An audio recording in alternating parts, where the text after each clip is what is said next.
నమస్కారం. దక్షిణ కాశీగా పిలువబడే శ్రీకాళహస్తి పంచభూత లింగాలలో వాయులింగ క్షేత్రం. ఇక్కడ శివుడు వాయు రూపంలో కొలువై ఉంటాడు. గాలి లేని గర్భాలయంలో కూడా ఇక్కడ దీపం ఎప్పుడూ కదులుతూ ఉండటం ఈ క్షేత్ర ప్రత్యేకత.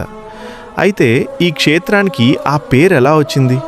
సాక్షాత్తు ఆ పరమశివుణ్ణే తన భక్తితో కదిలించిన ఆ కిరాతకుడి కథేమిటి? ఈరోజు ఈ వీడియోలో తెలుసుకుందాం. శ్రీకాళహస్తి అనే పేరు 3 జీవుల కలయికతో ఏర్పడింది.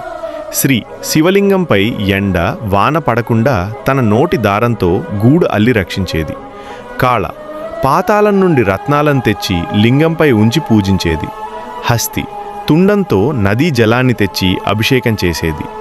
ఈ 3 జీవులు తమ భక్తితో శివుని అనుగ్రహం పొంది మోక్షాన్ని సాధించాయి.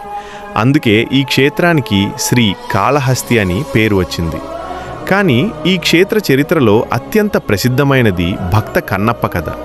తిన్నడు అనే ఒక వేటగాడు అడవిలో శివలింగాన్ని చూసి దానిపై అపారమైన ప్రేమను పెంచుకున్నాడు. తనకు తెలిసిన పద్ధతిలో, అంటే నోటితో నీటిని తెచ్చి అభిషేకం చేసి తాను వేటాడిన మాంసాన్ని నైవేద్యంగా పెట్టేవాడు. ఒకరోజు శివుడు అతని భక్తిని పరీక్షించదలిచాడు. శివలింగం కంటి నుండి రక్తం కారడం మొదలైంది. కంగారు పడ్డ తిన్నడు మూలికలు వేసినా తగ్గకపోవడంతో ఏమాత్రం ఆలోచించకుండా తన కంటిని బాణంతో తీసి లింగానికి అమర్చాడు. అప్పుడు రెండో కంటి నుండి కూడా రక్తం కారింది. అప్పుడు తన రెండో కన్ను తీసే ముందు గుర్తు కోసం తన కాలి బొటన్వేలును లింగంపై ఉంచి కన్ను తీయబోతుండగా శివుడు ప్రత్యక్షమై అతన్ని ఆపి కన్నప్ప అని పిలిచి మోక్షాన్ని ప్రసాదించాడు. ఫ్రెండ్స్, ఈ వీడియో నచ్చితే మన ఛానల్ని సబ్స్క్రైబ్ చేసుకోండి.